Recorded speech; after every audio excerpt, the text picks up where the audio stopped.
코로나19의 유행이 잦아들면서 많은 이들이 야외 활동을 늘리고 있습니다. 저는 당뇨가 있어서 자주 걸으러 나가는데요. 요즘에는 확실히 많은 이들이 길거리에 나와서 활동한다는 것을 알 수가 있습니다. 코로나19의 유행이 잦아들면서 극장가도 다시금 활기를 찾는 것 같습니다. 텔레비전이나 OTT 아니면 극장이냐라고 하는 장소와 플랫폼의 문제이지 영화 자체는 코로나19와 관계없이 많은 일들이 즐기는 취미생활 중에 하나인 것이죠. 20세기를 돌이켜보면 영화의 발명부터 지금까지 많은 발전이 있었는데요. 특히 스페셜 이펙트가 발전하면서 SF 영화에 대한 관심들이 늘어나고 있는 것 같습니다. 사실 초기에 SF 영화는 영화 산업에 있어서 약간 B급 문화를 대표하는 것이었습니다. 일종의 영화 사업 내에서도 하위 문화에 속하는 것이었죠. 그럴 수밖에 없었던 게 초기에는 다양한 스페셜 이펙트가 제공되지 못했기 때문에 여러 가지 측면에서 조잡함이 보였고, 그러다 보니 다른 역사물이라든가 아니면 일상을 담아내는 영화에 비해서 사람들로부터 제대로 된 평가를 받지 못했습니다. 하지만 프란츠 랑 감독의 메트로폴리스를 비롯해서 영화 역사의 초기에서부터 SF 영화는 영화 분야에 있어서 중요한 역할을 감당했습니다. SF물이 초기에 B급 하위 문화에 속했을 때는 주로 미래에 대한 부정적인 이야기들을 많이 다뤘습니다. 흔히 디스토피아물이라고 그러죠. 지금의 과학기술이 계속해서 발전을 한다면 미래에 어떤 비극이 일어날 것인가에 대한 이야기들을 많이 다루었던 것입니다. 재밌는 것은 SF 판타지라든가 아니면 슈퍼히어로물의 범람에도 불구하고 여전히 SF물은 미래의 디스토피아를 그리는 이야기들이 주류를 이룬다는 것입니다. 왜 그럴까요? 사람들은 왜 미래의 이야기를 현재의 영화를 통해서 담아내려고 할까요? 제가 생각하기에는 현재의 모순이 미래에도 계속된다면 우리 미래에 어떤 부정적인 결과가 생길 건지에 대한 궁금증이 사람들 마음속에 있는 것 같습니다. 다시 말해서 미래의 이야기를 하는 것이 아니라 현재의 이야기를 하기 위해서 미래의 사회를 가져오는 것이죠. 그래서 정통 SF들을 보면 미래 사회의 부정적인 측면을 많이 그리고 있고요. 그 부정적인 측면은 현재 사회의 문제가 극단적으로 나아갔을 때의 결과인 경우가 많이 있습니다. 어쩌면 미래에 대한 그런 부정적인 이야기들이 현실에 대해서 다시 한번 생각하게 되고 미래의 그러한 부정적 사회로 나아가지 않도록 막아내고 있는 것인지도 모릅니다. 그런 의미에서 저는 SF물이 조금 더 현실을 담아내면서 미래의 이야기를 통해 현재를 성찰하도록 하는 역할이 필요하다고 생각을 합니다. 어떻게 보면 미래에 대한 이야기를 담아내고 있는 SF는 현실에 대한 비판을 기반으로 하고 있는 것인지도 모릅니다. 비판은 언제나 현재를 기반으로 합니다. 하지만 결국에는 그 현재에 대한 비판은 미래의 그 잘못이 극단적으로 나아가지 않도록 막아내는 역할을 감당하는 것이죠. 그래서 비판은 언제나 현재를 담아내면서 미래로 나아갑니다. 저는 성경을 이해하고 또 그 말씀대로 살아가고자 하는 그리스도인들에게 있어서도 비판은 동일한 역할을 감당한다고 생각을 합니다. 왜 현실의 교회를 비판할까요? 그 문제가 해결되지 않고 계속된다면 미래에는 그 부정적인 영향력이 더 극단적으로 표현될 것이기 때문입니다. 그래서 비판은 언제나 그 공동체나 아니면 그 집단이 망하기를 바라는 마음이 아니라 더 나아지고 또 긍정적인 방향으로 나아가고자 하는 마음을 담고 있는 것입니다. 하지만 비판은 한편으로는 듣기가 좋지 않습니다. 왜일까요? 우리 모두가 그 잘못에 참여하고 있기 때문입니다. 비판을 하는 사람이든 비판을 듣는 사람이든 모두가 현실이라고 하는 곳에 두 발을 딛고 있기 때문에 생겨나는 것입니다. 하지만 한국 교회에서 비판은 굉장히 극단적인 비난을 받습니다. 어떻게 보면 이것은 한국 교회만의 부정적인 역사가 낳은 결과인 것 같습니다. 군사 독재와 같은 권위주의적 사회를 겪어왔던 한국 교회는 잘못된 것에 대해서 비판하거나 그것을 고쳐나고자 제안하는 것에 대해서 굉장히 부정적인 인식을 가지고 있습니다. 교회가 군사 독재나 권위주의 정권의 잘못에 맞서기보다는 그와 결탁해서 이익을 누려왔기 때문에 군사 독재의 문화를 잘못 수용하고 있는 것입니다. 사실 오늘 우리가 읽은 이 본문의 말씀은 많은 한국의 그리스도인들이 설교로 듣고 또한 말씀을 읽으면서 알고 있습니다. 저는 오늘 우리가 읽은 이 본문의 말씀을 통해서 두 가지의 이야기를 하고 싶습니다. 사실 이 두 가지는 오늘날 한국교회가 하고 있는 잘못에 대한 비판이라고 볼 수 있습니다. 첫 번째 우리가 생각해야 되는 것은 고린도전서 11장 1절에서 이야기하고 있는 것입니다. 내가 그리스도를 본받는 자 된 것 같이 너희는 나를 본받는 자가 되라. 고린도전서 11장 1절의 말씀은 고린도전서 10장의 말씀과 연속성 속에 있습니다.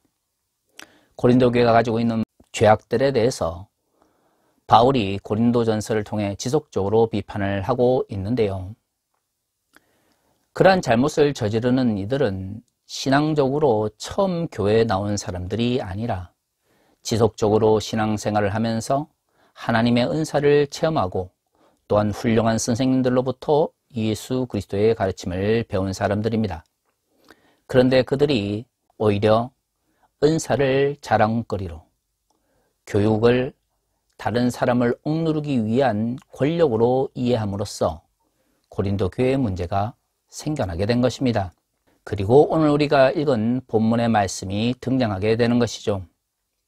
바울은 교회 내에서 잘못된 행위를 하는 사람들을 향해서 비판하면서 자기 자신이 고린도 교회 사람들에게 모범을 보인 것처럼 교회 내 지도자들과 그리스도인들이 다른 사람들에게 모범을 볼 것을 이야기합니다. 사실 이 말씀은 오늘 한국 교회에서 많이 외면받고 있습니다. 왜냐하면 한국의 기독교 근본주의자들은 믿음을 통한 구원을 강조하면서 그 믿음이 어떻게 그리스도인들의 삶 가운데서 표현되어야 되는지에 대해서는 말하지 않기 때문이죠. 디트리 보네퍼가 나를 따르라 해서 언급한 것처럼 싸구려 은혜를 상품처럼 팔아먹고 있는 것입니다. 그러다 보니 기독교 근본주의에 빠져있는 많은 그리스도인들과 목사들이 말하고 있는 믿음이라고 하는 것이 삶이 없거나 그리스도의 제자됨이 필요하지 않는 싸구려 종교 상품처럼 소비되고 있는 것입니다. 성경은 끊임없이 하나님의 은혜를 이야기하며 믿음을 강조하면서 그리스도의 제자로서의 삶을 강조합니다. 하지만 한국 교회에서 특히 기독교 근본주의에 종속되어 있는 사람들은 하나님의 은총을 이야기하고 믿음을 이야기하면서 그리스도인들이 아무렇게나 살아도 되는 것처럼 가르치죠. 왜 그럴까요? 그렇게 사는 것이 편하기 때문입니다.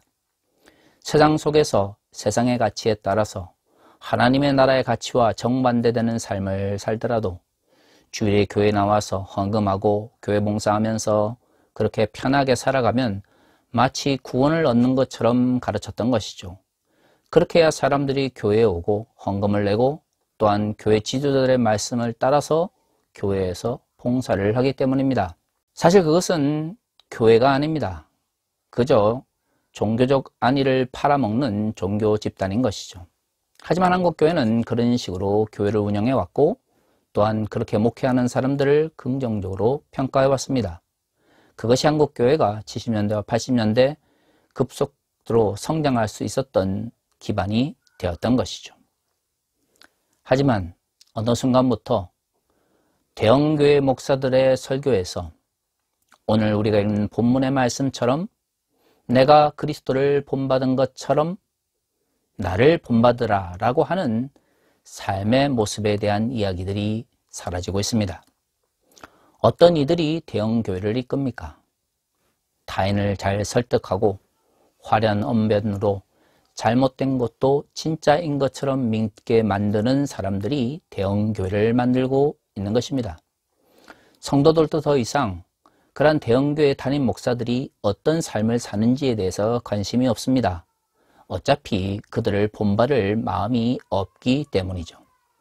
그러다 보니 교회를 세습해도, 교회 돈을 떼먹어도, 교회 내에서 성폭력이 일어나고 성범죄를 저질러도 많은 이들이 교회를 떠나지 않고 그 잘못에 침묵하며 그저 내적 평안을 얻기 위하여 교회를 다닙니다.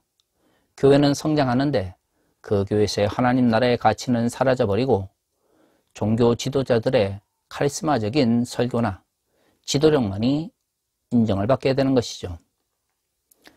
하나님 나라의 가치가 더 이상 실천되지 않는 공간을 우리는 과연 하나님의 나라 혹은 교회라고 말할 수가 있을까요?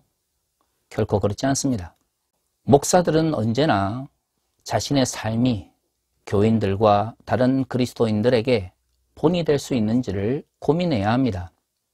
하지만 어느 순간부터 목사들의 삶은 그 사람을 평가하는 중요한 가치에서 제외되게 되었습니다. 말만 잘하고 설교만 번지르르게 하면 많은 이들을 모을 수 있고 존경을 받으니 더 이상 교회에서 목사님들이 다른 그리스도인들과 성도들을 향해서 자신을 본받으라라고 말할 필요가 없게 된 것이죠. 하지만 선행이 일치되지 않는 모습은 결국 한국 교회를 몰락의 길로 이끌고 있습니다. 재밌는 것은 그렇게 성경의 문자적인 의미를 좋아하시는 분들이 오늘 우리가 읽은 이 본문의 말씀처럼 목회자들에게 적용이 되는 윤리에 대해서는 문자적으로 받아들이지 않는다는 것입니다. 사실 우리가 읽은 이 본문의 말씀은 예수 그리스도를 바울이 본받은 것처럼 바울의 교육을 받고 복음을 전해들은 고린도 교회 지도자들과 교인들도 바울처럼 살아가기를 원한다라고 하는 소망을 담고 있는 것이죠. 11장 2절은 이렇게 이야기합니다. 너희가 모든 일에 나를 기억하고 또 내가 너에게 전하여 준 대로 그 전통을 너희가 지킴으로 너희를 칭찬하노라. 사실 이 본문의 말씀은 많이 오해되어 왔습니다. 전통이라고 하는 이야기가 나오니까 많은 일이 교회가 예로부터 지켜왔던 다양한 악습들마저도 전통이란 이름으로 요구하게 되었던 것이죠. 하지만 생각해 봅시다. 여기서 말하는 전통은 어떤 의미를 가질까요? 바울이 3차에 걸쳐서 전도 여행을 다니면서 복음을 전했다 할지라도 그것이 100년, 200년 되는 전통이 아닙니다. 예수께서 승천하시고 나서 요한복음이 기록되기까지 한 30년에서 40년 정도의 시간이 흘렀다고 생각이 되어지는데요. 바울은 그 이전에 활동했던 사람입니다. 그러니까 고린도 교회에서 전통이라고 말을 할 때에 이것이 몇백 년 전에 전통이나 문화가 아니라 예수께서 제자들을 통해서 전달해 준 그 말씀, 그리고 그 제자들을 통해서 그리스도인들에게 전달되어진 그 말씀을 전통이라는 말로 표현하고 있다는 것을 알 수가 있는 것이죠. 그들이 죄악된 삶을 살아감에도 불구하고 그것이 문제인지 알지 못하는 상태에서 하나님께서 기뻐하지 않는 죄악을 행하는 것에 대해 비판했습니다. 그러므로 전통이라고 하는 것은 결국 바울이 그들에게 원래 전해준 말씀, 예수께서 사도들을 통해서 전해준 그 말씀, 삶으로 살아내야 되는 그 말씀을 의미하는 것이라고 볼 수 있는 것이죠. 그리고 11장 1절과의 연속성에서 본다면 우리의 삶 가운데 실천되어야 되는 예수의 말씀을 사람들이 지키지 않고 혹은 그것을 멸시하였기 때문에 바울이 전통이라는 이름으로 다시금 그것을 강조하고 있는 것을 알 수 있습니다. 그런데 이 전통은 예수의 말씀뿐만 아니라 당시의 문화와 결합되어 있었다는 걸 알 수가 있는 것이죠.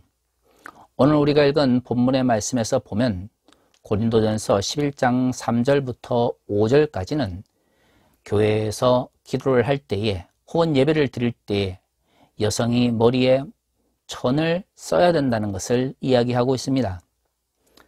사실 11장 3절에서 말하고 있는 것처럼 남성의 머리가 그리스도인 것처럼 여성의 머리는 남성이라는 이 말씀이 한국교회에서 오랫동안 왜곡되어져 왔죠. 오늘의 말씀은 당시 문화 속에서 특별히 고린도 교회가 속해 있었던 그 문화권에서 중요하게 생각했던 남성과 여성에 대한 인식을 기반으로 하고 있습니다. 그렇기 때문에 오늘의 말씀을 문자 그대로 받아들인다면 우리는 21세기에도 여전히 예배를 드릴 때에 여성은 머리에 무언가를 써야 하는 것이죠. 그러지 않다면 오늘 본문에서 이야기하고 있는 것처럼 그것은 부끄러운 것이 됩니다. 그런데 우리는 지난 2000년간의 기독교의 역사를 통해서 이것이 당시 고린도 교회 문화 속에서 주어진 독특한 말씀이라는 것을 알 수가 있는 것이죠. 개신교에서는 더 이상 그것을 요구하지 않게 된 것입니다. 재밌는 것은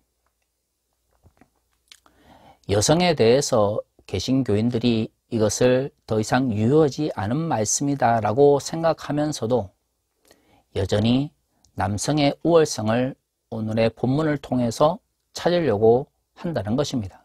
성서를 해석하는 것은 굉장히 어려운 일입니다. 저도 해석학을 전공했지만 성서를 읽거나 다른 문서들을 이해할 때마다 다양한 어려움에 부딪히게 됩니다. 문자 그대로 이해하면 굉장히 쉽고 명확할 수 있지만 현실 속에서 적용할 때에 다양한 모순이 등장할 수밖에 없는 것이죠. 그래서 고민할 수밖에 없습니다. 하지만 성경을 충분히 해석할 수 있는 능력이 없는 사람들에게는 문자적 해석밖에는 다른 도리가 없겠죠. 좋습니다. 그러한 한계를 인정하고 문자적으로 성서를 받아들인다고 합시다. 목사라고 하는 사람들도 문자적으로밖에 성서를 해석할 수 없다고 합시다. 그 모든 것을 인정한다면 우리는 오늘의 본문을 읽었을 때에 목회자 스스로가 교인들에게 혹은 다른 그리스도인들에게 본을 보이는 자가 되기 위하여 실천하는 삶을 고민해야 합니다. 그런데 어느 순간부터 특히 한국 교회에서는 목회자들에게 요구되는 윤리는 문화적으로 재해석되면서 여성과 사회적 약자들에게 요구되는 말씀은 문자적으로 해석하는 경우가 많이 있게 되는 것이죠. 바로 그것이 한국 교회의 왜곡 현상입니다. 문자적으로 해석할 수 있습니다. 하지만 정말로 성서를 문자적으로 이해하려면 자신의 이해관계나 이권과 관계없이 자기 자신에게도 동일하게 문자적으로 성서를 해석해야 됩니다.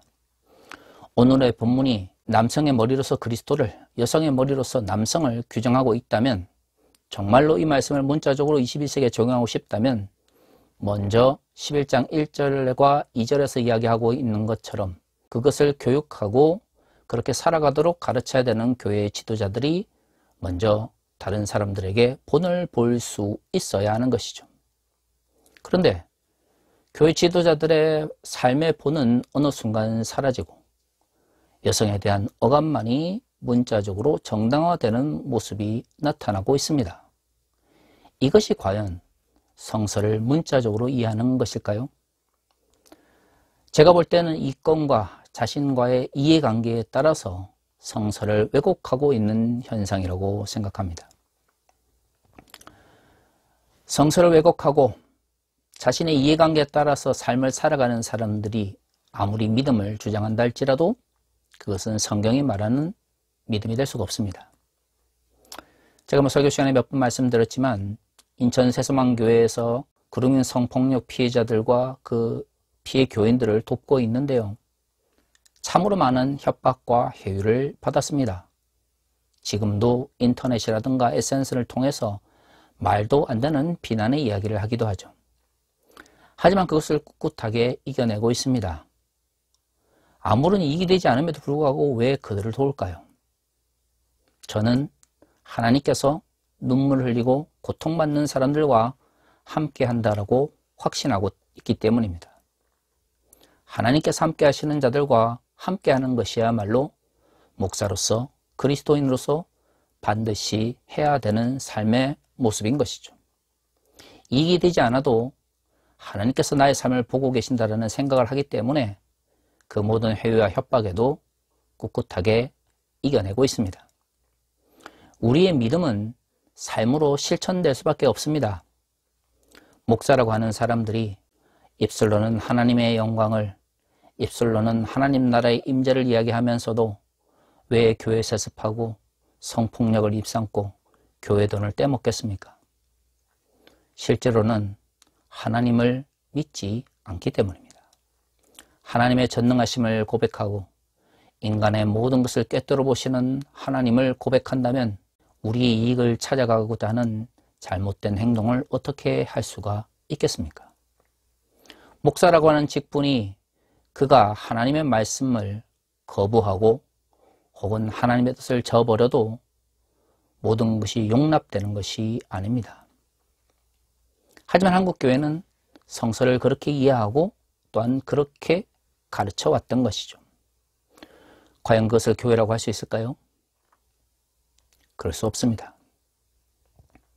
적어도 타인에게 잘못을 지적하려면 자신의 삶이 타인에게 모범이 될 수 있어야 합니다. 그것이 오늘 고린도전서 11장이 말하고 있는 기독교 윤리의 기반인 것이죠. 보수적이면서 근본주의적 성향을 가진 교회들이 여성을 억압하며 차별하는 것을 정당화하고 있습니다. 한국교회 70%가 여성인데요. 여성을 억압하고 차별하면서 교회가 성장하기를 바란다는 것이 얼마나 우스운 일인지 모릅니다. 그런데 21세기 들어 한국교회가 급속하게 양적으로 줄어들고 있음에도 불구하고 여전히 근본주의적 교회들은 여성에 대한 차별과 억압을 정당화합니다. 하나님 나라의 가치가 사라져버린 곳에는 목회자들의 이권, 담임 목사의 이해관계만이 남을 수밖에 없는 것이죠. 그것이 바로 사교 집단이고 그것이 바로 이단입니다. 종교 중독이라고 하는 것이 특별히 기독교 이단에만 생겨나는 것이 아니라 목회자들이 하나님의 자리를 차지하고 왜곡된 성서의 이 해석이 마치 하나님의 뜻인 것처럼 전파되는 그곳에 종교 중독이 발생할 수밖에 없는 것이죠. 사랑하는 성도 여러분, 성서는 두 가지 측면을 가지고 있습니다. 2000년 전이나 지금이나 동일하게 적용될 수 있는 보편적 성격을 가지고 있고 또 다른 측면에서는 문화와 시대적 한계로 인하여 변화되어야 되는 다양성의 측면이 있는 것이죠. 성서가 가지고 있는 이 두 가지 측면에 대해서 그리스도인들은 고민해야 합니다. 21세기 그리스도인들은 어떤 말씀이 여전히 2000년 전이나 지금이나 문자 그대로 혹은 동일하게 적용될 수 있는지를 고민해야 되고 어떤 말씀이 시대적, 문화적으로 재해석되어야 되는지를 함께 고민해야 됩니다. 그런 고민이 없는 상태에서 자신들의 이해관계나 이권에 따라서 문자적으로 해석하는 성서의 해석은 결코 하나님의 뜻이라 말할 수가 없는 것입니다. 그것은 하나님의 이름을 들먹이면서 자신의 이권을 챙기는 사교 집단의 종교 지도자나 아니면 이단들의 역할과 다를 바가 없는 것입니다. 한국교회가 변화되기를 원합니다. 말씀을 제발 목회자들의 이해관계나 이권에 따라서 인위적으로 혹은 자기적으로 해석하지 않았으면 좋겠습니다. 문자적으로 해석할 수밖에 없다면 자신에게는 엄격하고 타인에게는 여유와 사랑과 자비 가운데서 적용했으면 좋겠습니다. 그것이 한국교회를 새롭게 변화시키는 모습입니다. 새로운 교회 운동이나 희한한 방법을 통해서 한국교회가 새로워지는 것이 아니라 여성을 억압하며 차별하는 것을 정당화하는 잘못된 가치를 버리고 목회자들의 그들의 잘못을 정당화해주는 방식으로 성경을 적용하면서도 성도들에게만 엄격한 형태의 윤리적 삶을 강요하는 그런 왜곡된 가치를 버리는 것이야말로 한국교회를 새롭게 살릴 수 있는 것입니다. 한국교회 목사님들에게 부탁드리고 싶습니다. 목회자들에게 적용되는 윤리에 좀 더 엄격해지십시오. 교인들에게는 사랑과 자비와 그리고 온유한 마음으로 말씀을 적용하려고 하십시오.